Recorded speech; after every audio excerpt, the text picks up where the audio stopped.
Hello everyone, আজকের ভিডিওতে দেখাবো how to display student information using the C program.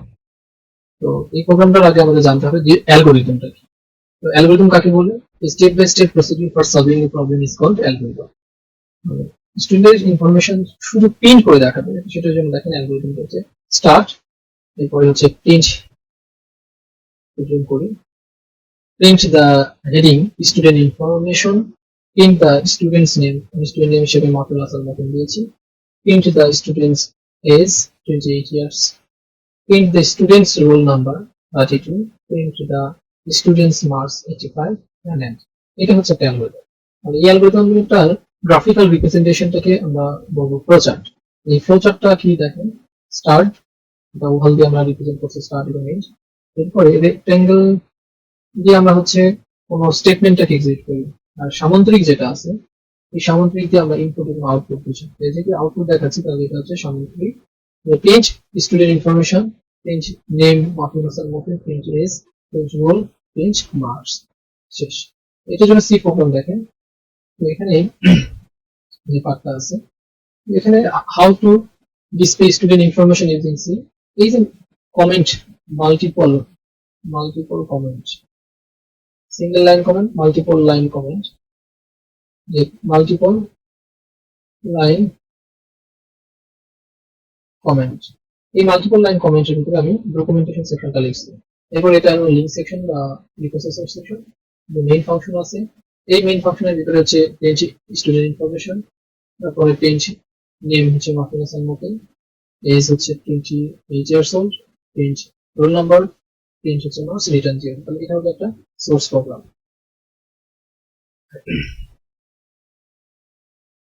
তখন এটার জন্য আমাদের কি করতে হবে, আমাদের মেইন কাজ হচ্ছে এই যে সোর্স প্রোগ্রামটা আছে এটা প্র্যাকটিক্যালি দেখবো। এটা দেখার জন্য আমাদের টেক্সট এডিটর লাগবে, টেক্সট এডিটর লাগবে।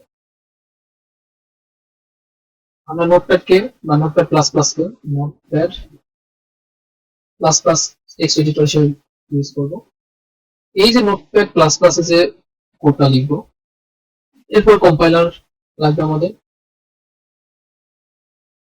এই কম্পাইলার কি করবে, এই সোর্স কোডটাকে সে ট্রান্সলেট করবে, করে অবজেক্ট কোডে কনভার্ট করবে। অবজেক্ট কোডে কনভার্ট করার পরে তারপরে এই অবজেক্ট কোডটা অ্যাকচুয়ালি আমাদের যে সিপিইউ আছে, এই সিপিইউ বুঝতে পারবে, রিড করবে। তাহলে চলুন দেখা যাক কিভাবে কাজটা হয়। আমি এখানে নোটপ্যাড প্লাস প্লাসে এই প্রোগ্রামটা লিখে রাখছি, দেখতে পাচ্ছেন। নোটপ্যাড প্লাস প্লাসে লেখার পরে এটা ডট সি এক্সটেনশন দিয়ে ক্লিক করছি। আপনার যদি বুঝতে অসুবিধা হয় এটা কপি করছি, control new, control V paste করলাম, করার পর এটা সেভ করবো। তাহলে সেভ অ্যাজ, এটা হচ্ছে আমরা C program new dot C এই নামে দিলাম, বা std student info dot C এই নামে আমরা সেভ করলাম। সি এক্সটেনশন দিয়ে সেভ করলে কি হবে, এটা একটা সোর্স প্রোগ্রাম হয়ে যাবে। এখানে আমরা ডিসপ্লে ইনফো নামে আগে ছিল, পরে আমরা স্টুডেন্ট ইনফো নামে সেভ করে দিলাম। আমি ডিসপ্লে ইনফোটাকে ডিলিট করে দিলাম, এরকম একটা নামে সেভ করলে ডট সি। এইটা হচ্ছে সোর্স কোড। এই সোর্স কোডটা কি করতে হবে, ট্রান্সলেট করতে হবে মেশিন কোডে। ট্রান্সলেটর লাগবে। তাহলে এটা কিভাবে ট্রান্সলেট করবে, আমরা কমন প্রম্পটে যাব। আমরা আগের ভিডিওতে দেখেছি কিভাবে কম্পাইলার ইনস্টল করতে হয়, আপনারা ভিডিও না দেখে ভিডিওটা দেখে আসেন। এখানে আমাদের কি করতে হবে, জিসিসি, দেন হচ্ছে এই প্রোগ্রামের নাম, সোর্স কোডের নাম হচ্ছে std info ডট সি। এটা লিখতে হবে না, এর জন্য হবে না, কারণ আমরা এই মুহূর্তে আসি হচ্ছে অ্যাডমিনে। আমাদের যেতে হবে কোথায়, আমাদের যেতে হবে এই পাথে যেতে হবে। তাহলে এই কমান্ড প্রম্পট যেটা আছে এখান থেকে এই পাথটাই কপি করতে হবে, কন্ট্রোল সি কপি, দেন কমান্ড প্রম্পটে আসতে হবে,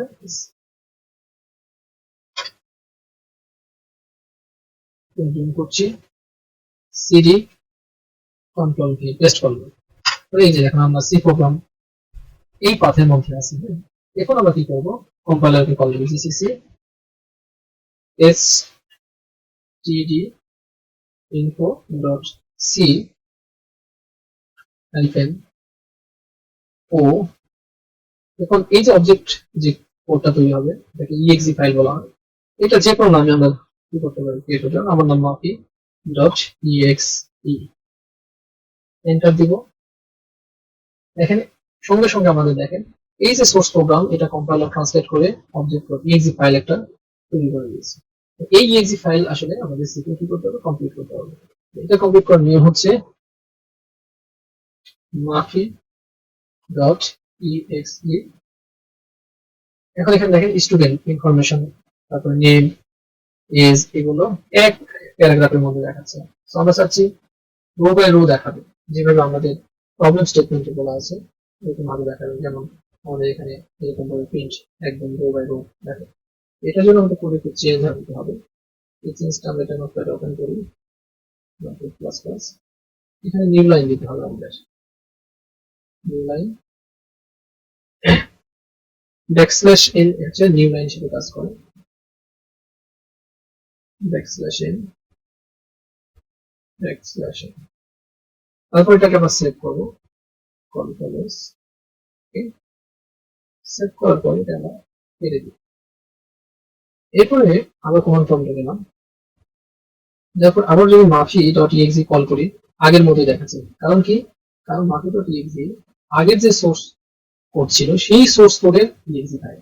আবার নতুন করে আমাদের আপডেটেড যে বা এডিটেড যে সোর্স কোড এইটার আবার অবজেক্ট ফাইল তৈরি করতে হবে।